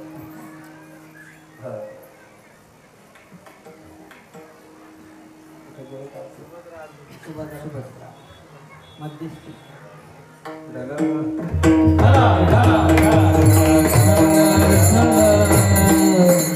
अर्जुनाचं प्रेम मध्यस्थी आलं लक्षात? वितळलं जातं दुसरं काही नाही. म्हणून श्रोता आणि वक्ता समरस झाला का त्याच्यात खंडना नको. विषय चालला होता अर्जुनाचं त्या याचं सुभद्रेचं प्रेम एकालाच माहिती. कोणाला? बलराम दादांनी परस्पर सुभद्रेचं लग्न ठरवलं. सुभद्रेचं लग्न ठरलं हा म्हणता बातमी वाऱ्यासारखी पसरली. अर्जुनाच्या कानावर आली. अर्जुन धावत धावत आला. म्हणजे दादा कृष्ण म्हणजे काय? अरे सुभद्रेचं लग्न ठरलं तुला माहित आहे? म्हणजे मी होतो ना सैनिकाला. म्हणजे तुला माहित नाही माझं प्रेम सुभद्रेवर आहे, सुभद्रेचं प्रेम माझ्यावर आहे. आणि हे जरी सगळं खरं असलं तरी आमच्या घरात बलराम दादाच्या पुढे कोणीच जात नाही. अरे पण मग माझं कसं? म्हणजे चिंता करू नको, तुझी व्यवस्था केली. काय व्यवस्था केली? देवाने आपली पिशवी काढली, भगवे कपडे काढले आणि म्हणे आजपासून तुला हे सप्रेम भेट. कोणाला? ते असं चिडलं वैतागलं. कोण? अर्जुन. किसन्या मित्राला असं नाही का? कृष्ण म्हणून हाकारीचे, यादव म्हणून लेखीचे मित्रत्वात काय मस्करी लावली. अरे म्हणे खरं सांग सुभद्रे तुझं खरं प्रेम आहे का खोटं प्रेम आहे? आणि यात काही संशय? मग सुभद्रेचं लग्न झाल्यावर तू काय दुसरं करणार नाही. परिणामात तुला काय घ्यावं लागणार आहे? संन्यासच घ्यावं लागणार आहे. त्याच्यासाठी व्यवस्था नको का? म्हणजे असं चिडलं वैतागलं. ते म्हणे कृष्णा सरळ बोलायचं का? जाऊ निघून गट्टी तुझी निघलो. अर्जुनाला कृष्ण म्हणे अरे तुला मस्करी कळत नाही का? म्हणे काय मस्करी आहे? अरे मग तुला ओरिजिनल संन्याशी थोडी व्हायला सांगतो. मग म्हणे कपडे तर घाल. म्हणे यानं काय यानंच तर सगळं घालून तर पाय. भगवे कपडे दिले. पिशवीत पांढऱ्या गटात पांढरी दाढी मार्केट मधून आणलेली ती दिली. भस्माचा खडा दिला लावायला, गळ्यात तुळशीची एक रुद्राक्षाची माळा, हातात रुद्राक्षाची माळा. अरे कृष्ण हे काय म्हणे, अरे हे घालून तर पहा. ते सगळं घातलं महाराज. आता अर्जुन उपयोग करता म्हणे आता काय, काहीच नाही. द्वारकेच्या बाहेर तो वटवृक्ष आहे ना, वडाचं झाड, तिथं फक्त माळ जप करत बस. अरे पण तिकडे सुभद्रेचं लग्न, अरे चिंतन कर ना. चिंता कशाला करतो? अवघी वकीला एका चिंतने नाम संकीर्तने गोविंदाचे. लोक चिंतन करत नाही, चिंता करत. दुसरा दिवस उजाडला, त्यानं वेश पालटला आणि तिथं माळ जप करत बसला. कोण ऐकत आहे तुम्ही? अर्जुन माळ जप करत बसला आणि माळ जप करत माळ जप करत बसल्यानंतर झाला असं, अर्जुनाला लोकांनी पाहिलं, पण पहिल्याच दिवशी नाही लोक आले. दुसऱ्या दिवशी बसला बाबा, लोकांनी पाहिलं. कालपासून संन्यासी दिसतो, कुठून आला आणि काय आला देव जाणे. एवढी दाढी जटा वाढलेल्या दिसतात, तेजपुंज चेहरा दिसतो, निश्चित हिमालयातून आलेला दिसतो बरं का. 3-4 पारावर बसणारे म्हातारे तिथे गेले, महाराज की जय हो. त्याला वाटलं हे तिकडून उत्तरेतून आला असेल. महाराज कहां से पधारे आप? वैसे तो हम हिमालय से पधारे हे. आम्ही हिंदी आते पण हेलपाटे खाती. आम्ही हिंदी आते पण हेलपाटे काय. आमचे विद्यार्थी घेऊन आम्ही अयोध्येला गेलो. लोक होते आमच्यासोबत, 2-3 हजार लोक होते. एवढे लोक पाहून एका विद्यार्थ्याला विचारलं, कहां से पधारे आप कितने लोग? हे आता महाराष्ट्रातलेच पोरग. त्यानं उत्तर दिलं, हम 1-2 आलंदी के, बाकी सब इकडले तिकडले.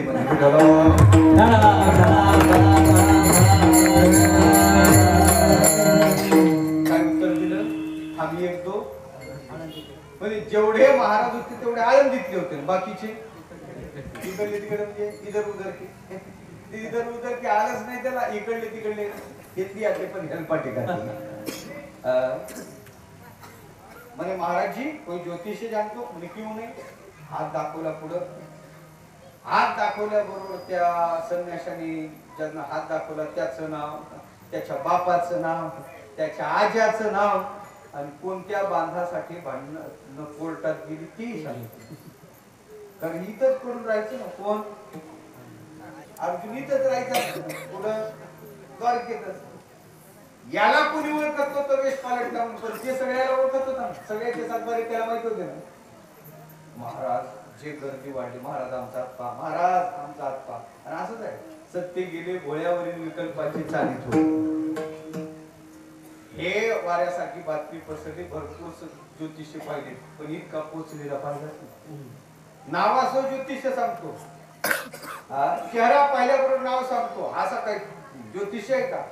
हा म्हणता वाऱ्यासारखी बातमी पसरली. महाराजाचं तोंड दिसत नव्हतं. महाराज आमचा हातपा, महाराज आमचा हातपा. महाराज हातपाय हात दाखवाय आणता. हा म्हणता बातमी राजवाड्यात पसरत गेली. बळराम दादा लोक म्हणायचे, दादा एकदा जाऊनच यावं, एकदा हात दाखवूनच. खूप पाहिले पण असा महाराज पाहिलाच नाही. बळराम दादाच्या कानावर, राजाच्या कानावर. संध्याकाळी कृष्ण घरी आला. बळराम दादा कृष्णा म्हणे तुझ्या कानावर काय आलं का? म्हणे दादा काय? अरे म्हणे कोणी त्रिकालदर्शी संन्यासी महात्मा इथं आला म्हणे. कृष्णाने आपल्या कानालाच हात लावले. म्हणे दादा आपला विश्वास. अरे कृष्णा ज्योतिष्य नावाचं सांगतो. कृष्णाने सांगितलं दादा आपला विश्वास. दीक्षा तर यायचीच आणि आपला काय नाही. अरे कृष्णा साधूच्या बाबतीत असं म्हणू नाही. उद्या आपल्याला त्याच्या दर्शनाला जायचं. म्हणजे तुम्ही म्हणत असाल देतो, पण आपला काय नाही विश्वास नाही. रात्री संन्यासाला कोणी गुरु करू. हॅलो, ज्याच्यासाठी तुम्ही संन्यासी झाले कार्य प्रगती पथावर आहे बरं का. उद्या मी बलराम दादा आणि सुभद्रा आपल्या दर्शनाला येणार आहे. प्रत्येकाला नाव घेऊन आशीर्वाद द्यायचा. बरं. आणि दुसरं ज्योतिष्य थोडं थोडं सांगायचं. नाव घेऊन आशीर्वाद देणं सोपं आहे, पण ज्योतिष्य काय सांगू? त्याने काय नाही. ज्योतिषाचे काही कॉमन पॉईंट असतात. सांगू का तुम्हाला? तुम्ही म्हणत असाल. पहिला कॉमन पॉईंट आहे, तुमच्यासारखा सज्जन गृहस्थ कसाऱ्यात दुसरा तिसरा नाही. पहिला पॉईंट. आणि दुसरा पॉईंट, तुम्ही सगळ्यासाठी करता पण तुमच्यासाठी कोणी काही करत नाही. पटते का नाही? पटते का नाही? कॉमन पॉईंट सगळेच काही सांगत नाही ते म्हणजे काहीच नाही एवढंच सांगायचं. दुसरा दिवस उजाडला आणि सध्या बलराम दादाची चित्ता सुभद्रेच्या लग्नाचा विचार आहे थोडस त्याच्या संबंधाने सांगायचं. सकाळ झाली 4ला संन्याशी उठला महाराज स्नान केलं थंड्या पाण्यानं.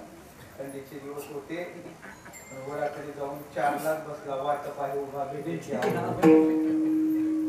वाटेकडेच डोळे होते. कधी येतात कधी येतात कधी येतात. तेवढ्यात 5-5:30 वाजता दिसले कोण बलराम दादा सुभद्रा कृष्ण. संन्याशाने डोळे लावले माल चालू केली.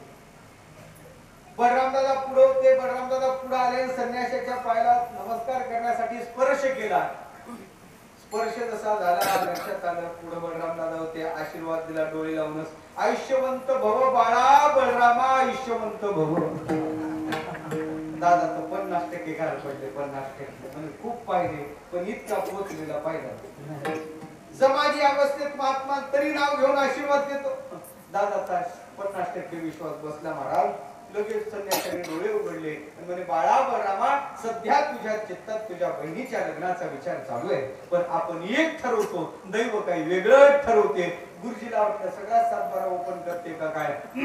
गुरुजी संन्याशी गप झाला महाराज. सुभद्रा पुढे होती. सुभद्रा पुढे आली. सुभद्रेनं दर्शन घेतलं आशीर्वाद दिला. गुरुजी पुढे आले. गुरुजी कोण गुरुजी दर्शनाला वाकले. संन्याशाचा हात असा चढ चढ चढ चढ कापला. कारण त्याला माहित होतं आपला 7-12 फक्त यालाच नाही. गुरुजीला लक्षात आलं शिष्य घाबरला. गुरुजीला पायाला चिमटा घेतला. दे आशीर्वाद आशीर्वाद दे आशीर्वाद दे म्हटल्यानंतर त्यांनी आशीर्वाद दिला. आयुष्यवंत भव बाळा कृष्ण आयुष्यवंत भव. म्हणजे जरा असं ज्योतिषी सांगू का तुमचं. बलराम दादा म्हणू लागला हा तुमचा लहान भाऊ कृष्ण दिसतो बर का आणि हा तुमच्या विरोधातच फॉर्म भरणारा दिसतो. जे म्हणे आमच्या घरातला का भेद काढला ना तो त्या 7-12 माझ्याच हातात आहे. ते गप्पच झालं संन्याशी. तेवढ्यात बलराम दादा म्हणे संन्याशी बोल एकच विनंती आहे काय उद्या तेवढं प्रसादाला आमच्या घरी यावाशी विनंती आहे. संन्याशी म्हणे वैसे तो हम किसी के घर में जाते नहीं. गुरुजीला वाटलं सगळं जुळून आणलं बिघडवते का काय केलं का ते म्हणे एवढाच आग्रह आहे तर यायला काही हरकत नाही पण सोहळ्यात जेवण पाहिजे. झालं दुसरं दिवस उजाडला. वाजत गाजत संन्याशी राजवाड्यात आणला. पूजा आटोपली आणि संन्याशी सोहळ्यात जेवायला बसला. सुभद्रा एकटा संन्याशी सोहळ्यात जेवत होता. सुभद्रेनं स्वयंपाक सोहळ्यात गेला मग ती वाढत होती. संन्याशी जेवत होता. एकही वाढ विचारावा वापर जाऊ देत नव्हता. ती सुभद्रा विचारात पडली हे काय काळातून उठून काय. तिने कढी वाटली आणि कढीची वाटली संन्याशाने पिण्यासाठी उचलली. सुभद्रेच्या लक्षात आला त्रिकालदर्शी सुभद्रा म्हणून विचार केला पण इथं कोणी नाही म्हणे संन्याशी बोला हात जोडून म्हणते संन्याशी बुवा कोणाला सांगत नसाल तर एक विचारू का म्हणे काय म्हणजे माझं प्रेम अर्जुनावर आणि अर्जुनाचं प्रेम माझ्यावर आहे पण 1 महिना झाला अर्जुनाचा काही पत्ता नाही. फोन लावण्याचा प्रयत्न केला पण नॉट रिचेबल सांगत आहे. तेवढा त्याचा पत्ता सांगता का. संन्याशाने कढीची वाटी एवढी उचलली तशीच वाटी खाली तशीच आली नाही. तिने अर्धी दाढी खाली आणली. कोण अर्धी दाढी खाली आल्याबरोबर सुभद्रा त्याच्याकडे पाहतच राहिली. यांना कुठं पाहिल्यासारखं. तिनं डोळ्यावर पाणी लावलं चिमटा घेऊन पाहिला म्हणे आपलं सोंग दिसते. म्हणे हे कसं काय म्हणे गुरुजीनं घाई घाई संन्यास दिला मी तरी काय करू. म्हणे आता माझं कसं म्हणे चिंता करू नको फक्त कपडे संन्याशाचे दिले आणखीन कान फुकायचे बाकी आहे. आता काय काहीच नाही. मागच्या दारात रथ उभा चटकन चला. सुभद्रेचा हात पकडला संन्याशी रथाच्या दिशेने जाऊ लागले. द्वारपाळाने पाहिलं धावत दादाकडे दादा घात झाला घात झाला. संन्याशाने सुभद्रेला नेलं. कृष्ण तिथंच होता. बलराम दादाने कृष्णा तुझ्या कानावर काही आलं का. कृष्ण म्हणे मी दादा आधीच तुम्हाला सांगितलं आपला विश्वास सूत्र तर इथूनच आलत होते. आपला काही नाही अरे पण कृष्ण आपली बहीण आणाय गेलं पाहिजे ना. नाही अविचारान निघून काय सैन्य तयार करा, दादाला सैन्य तयार करा पाठवलं. इकडं फोन केला कोणाला? संन्याशाला. म्हणे संन्याशी बुवा आम्ही येत आहे, पण एक करा सुभद्रेला रथ चांगला चालवायचा तो, रथाचं संचलन चांगलं जमते, रथ हाकायला सुभद्रेला बसवा, तुम्ही रथात धनुष्य घेऊन उभे राहा, मारू मात्र नका. याप्रमाणे चालू झालं. सुभद्रा रथ चालवायला पुढे बसली, संन्याशी रथात बसलेला आहे. पाठोपाठी हे सैन्यास आले आणि कृष्णाने पाहिलं रथ कोण चालवत आहे? सुभद्रा. मग कृष्ण दादाला म्हणतो, बलराम दादा, दादा जरा पुढं पहा. म्हणजे पुढं काय पाहिजे? अरे संन्याशी सुभद्रेला घेऊन जात आहे, पुढं काय पाहायचं? बलराम दादा ते कृष्ण म्हणे, दादा जरा डोळे चोळून चष्मा लावून पहा. दादाने डोळे चोळून चष्मा लावला. दादा काय दिसलं? कोण रथ चालवत होतं? सुभद्रा चालवत होती. संन्याशी पुढे होता, रथात होता. मग मी तुम्हाला विचारतो, रथ चालवणारा घेऊन जात असतो का रथात बसलेला घेऊन जात असतो? चालवते उत्तर देत आहे. मग रथ कोण चालवत होतं? मग कृष्ण म्हणे, दादा संन्याशाने सुभद्रेला नेलं नाही, सुभद्रेनं संन्याशाला नेलं, जरा पुढं पहा. मग दादा म्हणे, सुभद्रा असं का वागत आहे? कृष्ण म्हणे, मग आपलं ते म्हणजे थोडं थोडं माझ्या लक्षात येतं. काय?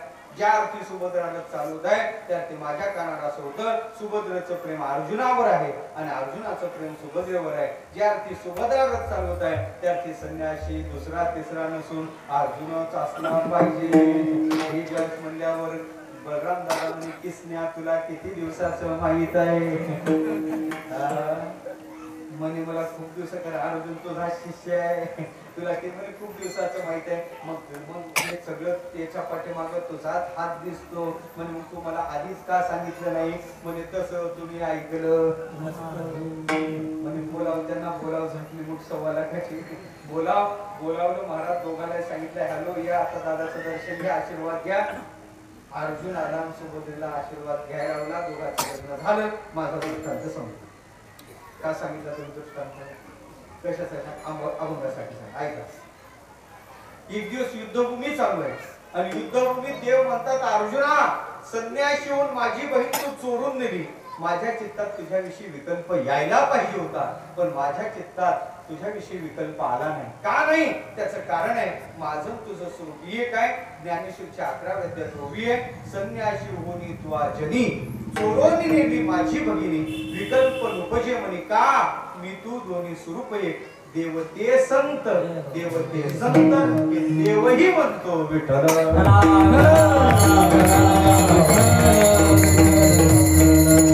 संतालाही विचारलं तर संतही म्हणतात मी वासुदेव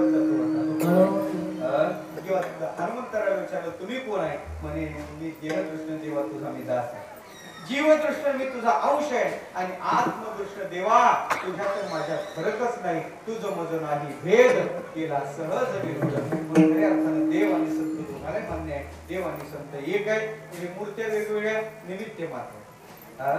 उपहिताचं ऐक्य झाल्यावर उपाधी नाम मात्र बाजूला पडते, म्हणून उपाधी मात्र बाजूला आहे, पण दोघं एक आहेत. त्यांचं स्वरूप एक आहे. देवते संत, देवते संत, निमित्त त्या प्रतिमा. हे मी तुम्हाला भावनेनं सांगतो आणि सगळ्यांना कळावं म्हणून सांगतो.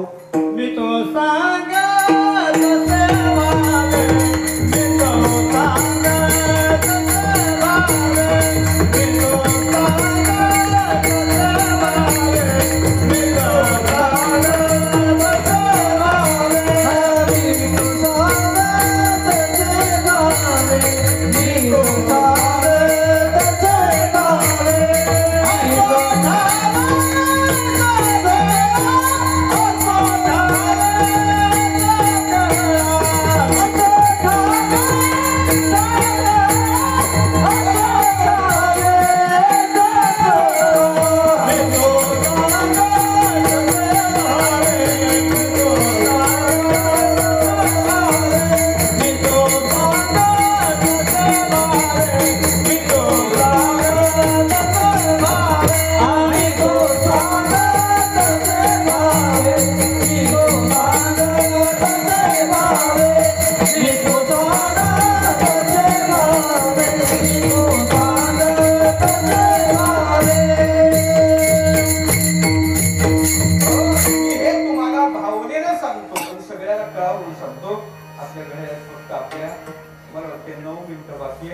न विकत गोळा वेळीच करतो मी सगळे एकच चरण सोडणार आणि बाकीचे तीन फक्त लावून देतो.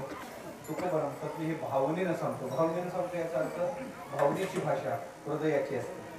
आई बाळाला सांगते काट्या उन्हात मरू नको सावलीत मर. मी म्हणलं उन्हात मरू दे ना, मरायचंच आहे ना तर मरू दे ना. नाही, भाव नाही, भावना. हृदयाची भाषा भावनेची आहे आणि ते पंतोजीची भाषा बुद्धीची आहे. बुद्धीची भाषा सगळ्यालाच कळते, भावनेची भाषा कळते. वर्ण विषयाच्या विषयी प्रेम असावं पण ज्याला सांगायचं त्याच्या हिताची तळमळ चित्तात असावी, तिथं भावना आहे. संतांच्या विषयी परमादर तुकोबाराच्या चित्तात आहे आणि ते संत तुम्हा मला कळाव्याची तुकोबारला तळमळ आहे. पण तुकोबार म्हणतात मी तो सांगत असे का बाबा असो ठावेस कळा, सगळ्याला कळा म्हणून सांगतो. ऐका, काही गोष्टी सगळ्याला कळाव्या आणि काही गोष्टी काहीला कळाव्या. शल्य सगळ्याला कळू नये, वर्म सगळ्याला कळू नये. आपल्या तिजोरीत घरी काय तुमच्याकडे पीक महत्वाचं? भात का? भात गेला आणि 40 लाख रुपये. किती? मला काय घ्यायचे नाही, तो मला द्यायचे नाही. 40 लाख बँकेत कुठे ठेवले? आपल्या तिजोरीत घरी. माईकवर आडवून सांगू लागला ऐका आमच्या घरी आमच्या कपाटात 40 लाख भाताचे ठेवलेले असो ठावे सर्वला. जमल जमल एखादा चांगला ऐकणारा भेटत असो ठावे सगळं. काही गोष्टी सगळ्याला सांगाव्या लागतात आणि काही गोष्टी काहीला कळाव्या लागतात. 9 गोष्टी सगळ्याला कळू नये. मग कळावं काय? देव कळावा आणि संत कळावे. ऐका ना, ऐका, माफी मागून बोलतो, देव नाही कळला तरी चालते, संत कळावे. त्याच्या पलीकडे सांगतो संत देव म्हणून कळावे. म्हणून तुकोबा म्हणतात मी जो सांगत असे भावे असो ठावे सकळा. बाबा देवापेक्षा संत श्रेष्ठ आहे. देव निर्गुण निराकार आहे. त्या निराकार स्वरूपाच्या ठिकाणी काय? निराकारी ओस दिशा, तिथे काहीच नाही. पण साधूकडे या, येथे इच्छा करत असेल. साधू सगळ्या इच्छा पूर्ण करू शकतात. हे साधूच्या ठिकाणी सामर्थ्य आहे. कोणाच्या कोणत्या इच्छा पूर्ण केल्या गड्या पुढे गेलं तसा भरपूर आहे. खऱ्या अर्थानं पाहिजे झालं तर इथे इच्छा सगळ्या इच्छा पूर्ण करणारे साधू आहेत. आणि दुसरं सांगू का, देव म्हणजे उधार माल आहे आणि साधू म्हणजे नगद माल आहे. उधार माल आणि नगद माल कळलं? उधार माल उधार पीक नगद पीक कळलं का? आपण उधारच्या मागे लागतो का नगदच्या लागतो? नगदच्या लागतो.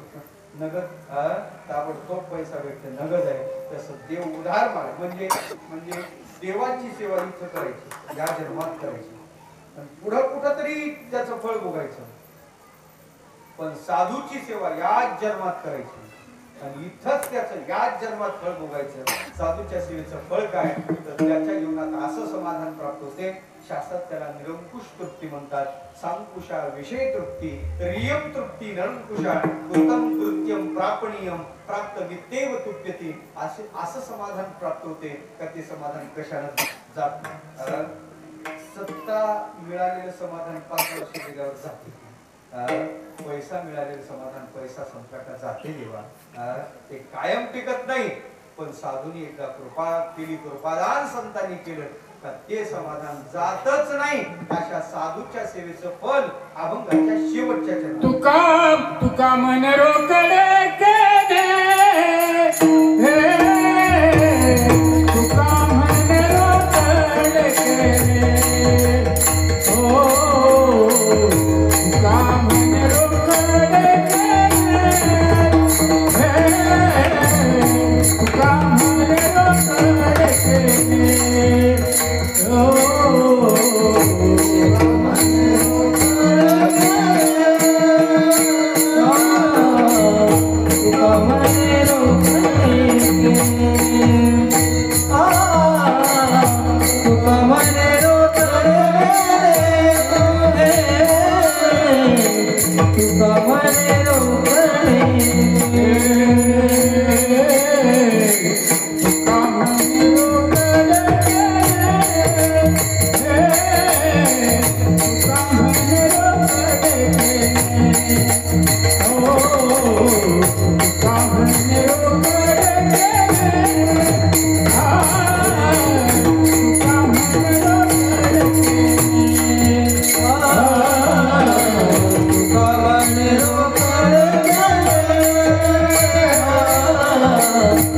Come on.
आपलेही जीवन त्या तृप्तीपर्यंत जावं अशी सद्भावना करतो. झाली सेवा देवाच्या चरणी प्रभू दत्तात्रयाच्या चरणी समर्पण करतो.